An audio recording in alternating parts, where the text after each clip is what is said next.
Seperti yang kita ketahui, puasa memang menyehatkan loh buat tubuh kita. Dan sekarang ada suatu tren kesehatan baru yang disebut intermittent fasting.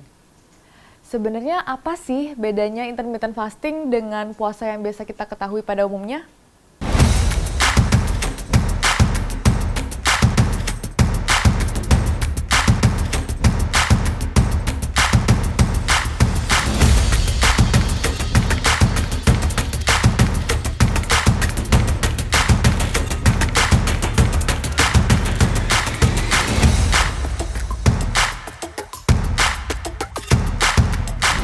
Intermittent fasting pertamanya dipopulerkan oleh sebuah fitness expert yang bernama Martin Berkhan.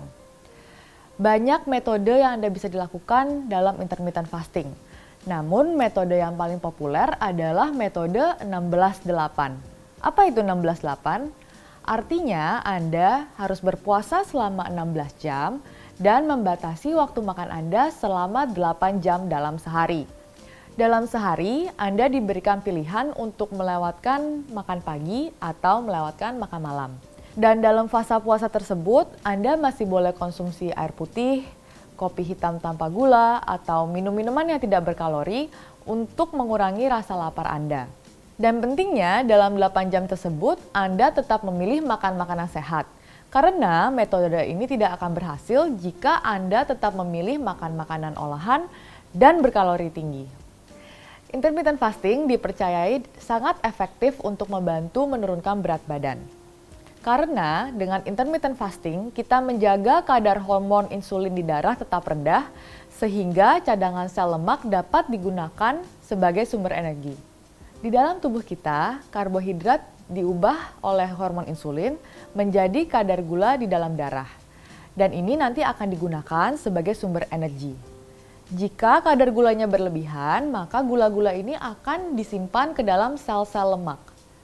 Gula hanya bisa masuk ke dalam sel lemak dengan perantara hormon insulin. Pada fase puasa di mana kadar gula darah kita rendah, maka hormon insulin tidak akan diproduksi oleh pankreas. Sehingga akan memicu untuk menggunakan gula di dalam sel-sel lemak untuk dimetabolisme oleh tubuh menjadi sumber energi.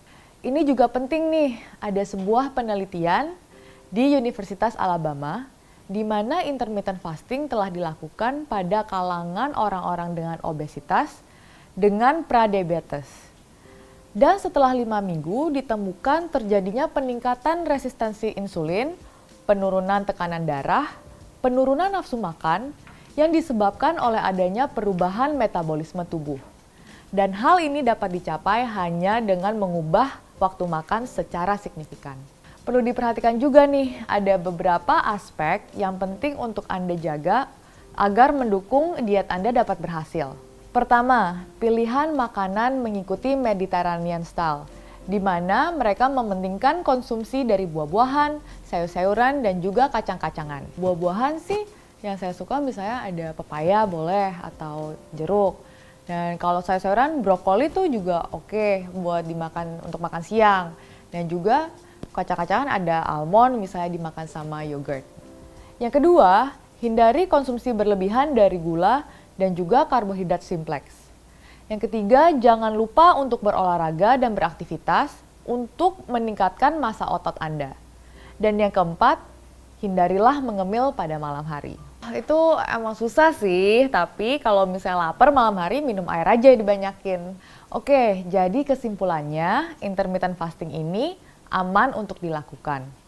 Untuk melewatkan beberapa jam dalam sehari untuk tidak makan atau puasa, tidak berbahaya bagi tubuh kita jika Anda dalam kondisi sehat dan bergizi baik secara keseluruhan. Namun, pada kalangan-kalangan dengan kondisi khusus seperti pada penderita diabetes, pada ibu yang hamil dan menyusui, dan juga orang-orang yang memiliki riwayat kelainan makan seperti anoreksia dan bulimia, Anda disarankan untuk tidak melakukan intermittent fasting tanpa pengawasan ketat dari dokter yang merawat Anda. Nah, Sobat iCare, jadi udah tahu kan bedanya intermittent fasting dengan puasa pada umumnya? Semoga informasi yang saya berikan hari ini dapat bermanfaat ya. Dan jika ada pertanyaan lain, silahkan tulis di kolom di bawah ini. Sampai jumpa lagi di video berikutnya.